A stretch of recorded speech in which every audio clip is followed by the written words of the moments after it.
मंत्री जी। अध्यक्ष महोदय जी, सरकार इस घटना की गंभीरता से परिचित है। हमने चीनी दूतावास को अपना प्रतिरोध भी दर्ज करवा दिया है तथा इस प्रकार के स्टेपल वीजा को मान्यता देने से हमने इनकार कर दिया। अध्यक्ष जी, इस वीजा की कोई भी कानूनी वैधता नहीं है। राष्ट्र के स्वाभिमान व अखंडता पर किए जाने वाले किसी भी प्रयास को सहने का सरकार का कोई भी इरादा नहीं है। जहां तक अरुणाचल प्रदेश की बात है तो हमारी सरकार का यह दृढ़ मत है कि अरुणाचल प्रदेश भारत का अभिन्न अंग है और चीन के अनर्गल बदलाव पर चीनी सरकार को दो टूक जवाब देना हमेशा से ही हमारी नीति रही है।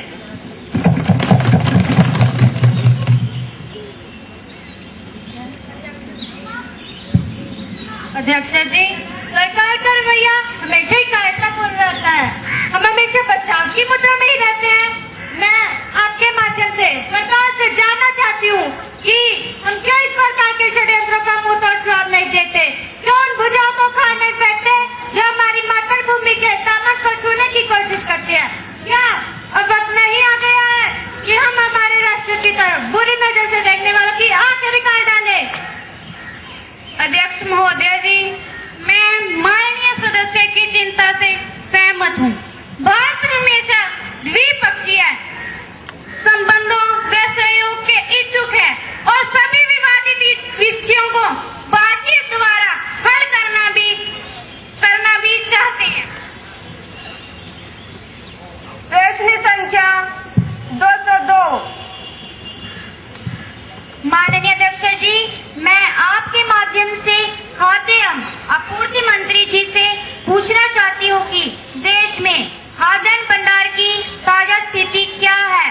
क्या वर्तमान सूखे की स्थिति को ध्यान में रखते हुए सरकार के पास देश की आवश्यकता के मुताबिक खाद्यान्न उपलब्ध है?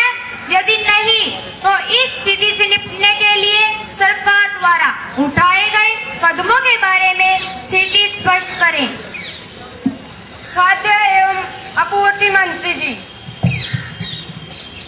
Respected ma'am, to keep in mind the situation of drought, the tax-free import of oils and pulses have been permitted. Till further order, the export of rice also has been banned and tax-free import of wheat also permitting, so that the food products can be provided to the common man on reasonable prices.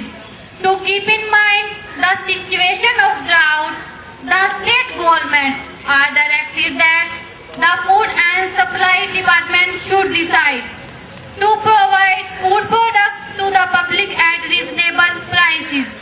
There is no shortage of products in our country. We have sufficient store of food products in our forthcoming 1 year.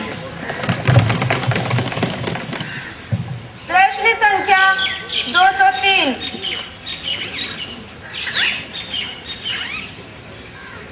माननीय अध्यक्ष जी, हमारे देश में आज भी लड़ने वाले की शिक्षा नीति ही लागू है। आज सभी शिक्षाविदों, बालविदों एवं मनोवैज्ञानिकों का यह मानना है कि शिक्षा नीति व परीक्षा व्यवस्था में आमूल परिवर्तन की आवश्यकता है। काफी लंबे समय से शिक्षाविद 10वीं कक्षा तक के विद्यार्थियों के बोर्ड की परीक्षा समाप्त करने का समर्थन करते आ रहे हैं। अध्यक्ष जी, मैं आपके माध्यम से यह जानना चाहती हूँ, क्या सरकार 10वीं कक्षा तक के विद्यार्थियों को बोर्ड की परीक्षा से मुक्त करने का विचार कर रही है? अध्यक्ष जी, क्या सरकार राज्य बोर्डों को भी शामिल करने का विचार कर रही है? मानव संसाधन एवं विकास मंत्री जी।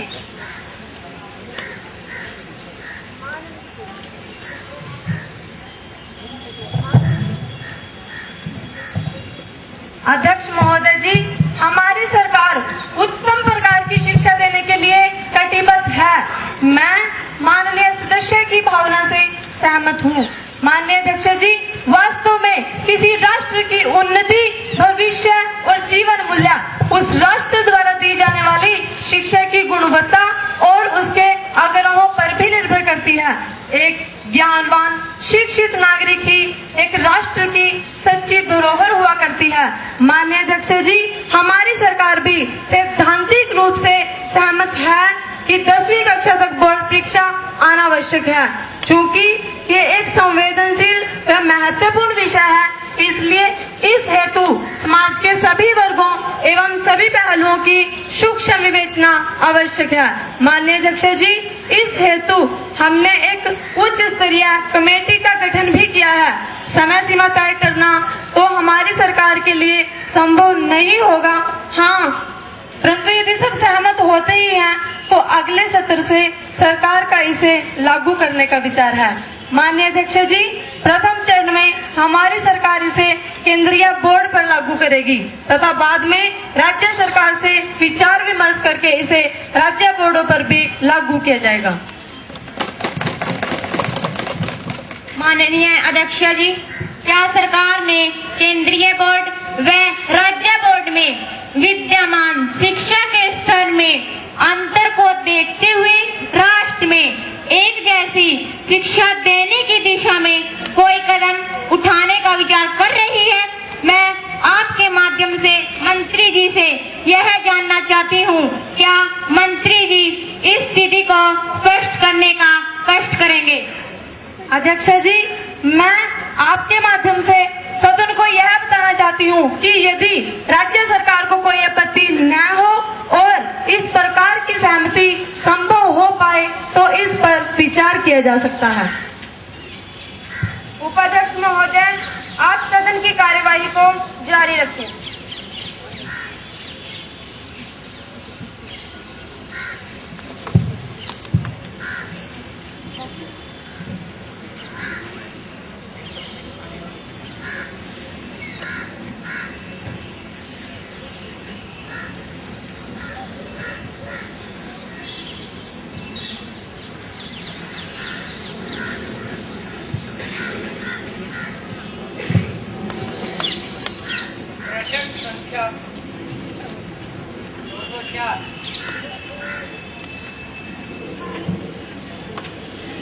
माननीय अध्यक्ष जी, मैं आपके माध्यम से मानव संसाधन एवं विकास मंत्री जी से यह जानना चाहती हूँ कि सरकार ने हरियाणा में अनुसूचित जाति व गरीब बीपीएल परिवारों के बच्चों की शिक्षा हेतु कौन-कौन से कदम उठाए हैं ताकि उन गरीब लोगों के बच्चे भी समाज में सम्मान पूर्वक रह सके। मानव संसाधन एवं विकास मंत्री जी। माननीय अध्यक्ष जी, कर्मण्येवाधिकारस्ते मा फलेषु कदाचन कर्मयोग का यह संदेश भगवान श्री कृष्ण की कर्म भूमि कुरुक्षेत्र से दिया है। यह संदेश सबके लिए था, परंतु माननीय अध्यक्ष जी, कालांतर में यह संदेश अनुसूचित समाज के लिए पत्थर की लकीर बन गया है। उनकी स्थिति जो की त्यों बनी हुई है। माननीय अध्यक्ष जी, परंतु हमारी सरकार ने इनकी स्थिति को सुधारने के लिए बहुत सी योजनाएं बनाई हैं। मेरे पास आंकड़े उपलब्ध हैं, जैसे कि हरियाणा में 19.35% अनुसूचित समाज की जनसंख्या होने पर भी बजट का 21.55% चालू वित्त बजट वर्ष में रखा गया है। अनुसूचित समाज की शिक्षा को बढ़ावा देने के लिए 500 करोड़ रुपए की राशि की अनेक योजनाएं चलाई जा रही हैं। सरकारी स्कूलों में बच्चों को तरक तथा वर्कबुक, मुफ्त साइकिलें व अन्य सुविधाएं दी जा रही हैं। अनुसूचित जातियों व बीपीएल परिवारों के बच्चों को कक्षा 1 से 5 तक 300 रुपए, कक्षा 6 से 8 तक 400 रुपए व कक्षा 9 से 12 तक 500 रुपए प्रति मास प्रोत्साहन राशि दी जा रही है। प्रश्न संख्या 205।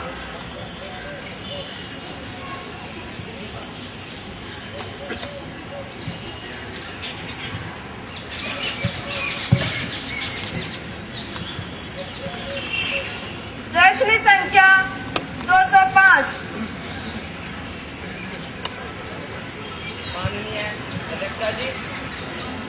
मेरा प्रश्न भारत की राष्ट्रीय एकता व अखंडता को बनाए रखने में सुरक्षा एजेंसियों की विफलता से संबंधित है।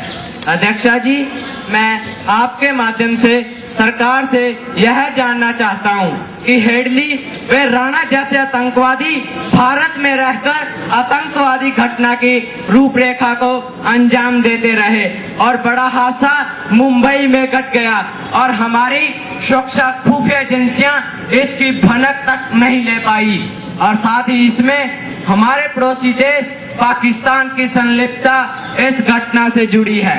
अध्यक्षा जी, मैं सरकार से जानना चाहता हूं कि सरकार हमारी सुरक्षा एजेंसियों को मजबूत बनाने के लिए क्या कारगर कदम उठा रही है और भविष्य में सरकार के पास क्या योजना है ताकि देश की एकता व अखंडता को चोट पहुंचाने की हिम्मत कोई देश न कर सके। गृह मंत्री जी।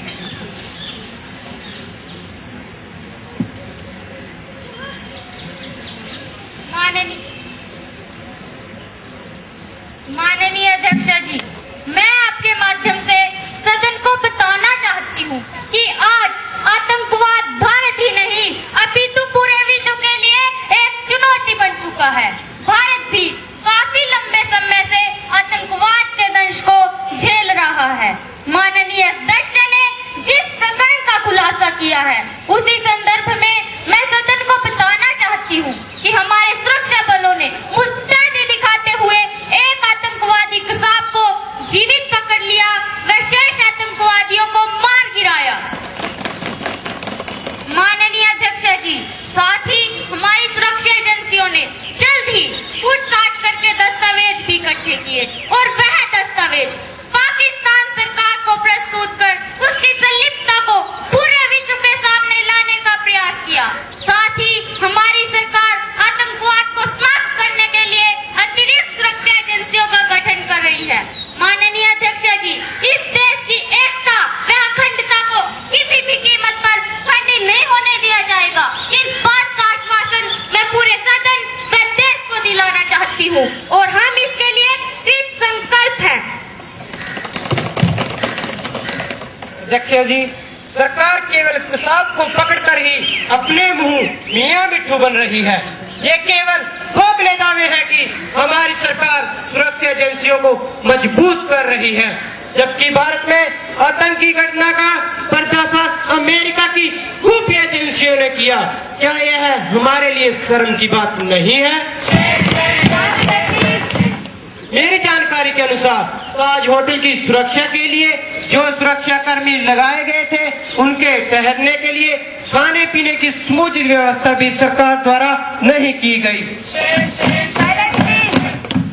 तो ऐसे में सरकार देश की एकता व अखंडता व सुरक्षा के खोखले दावे प्रस्तुत कर देश की जनता को कब तक गुमराह करती रहेगी? माननीय अध्यक्षा जी, जैसे ही सरकार को संचार माध्यम से जानकारी प्राप्त हुई, हमने उसी समय कारगर कदम उठाते हुए उन सभी सुरक्षा कर्मियों को नजदीकी पुलिस स्टेशन में बैरक में रहने की व्यवस्था कर दी है। माननीय अध्यक्षा जी, साथ ही मैं पूरे सदन व देश को आश्वस्त करना चाहती हूँ कि पहले भी हम सीमित संसाधनों के बावजूद सुरक्षा एजेंसियों को मजबूत करते रहे हैं, वह आगे भी करेंगे। लेकिन माननीय अध्यक्ष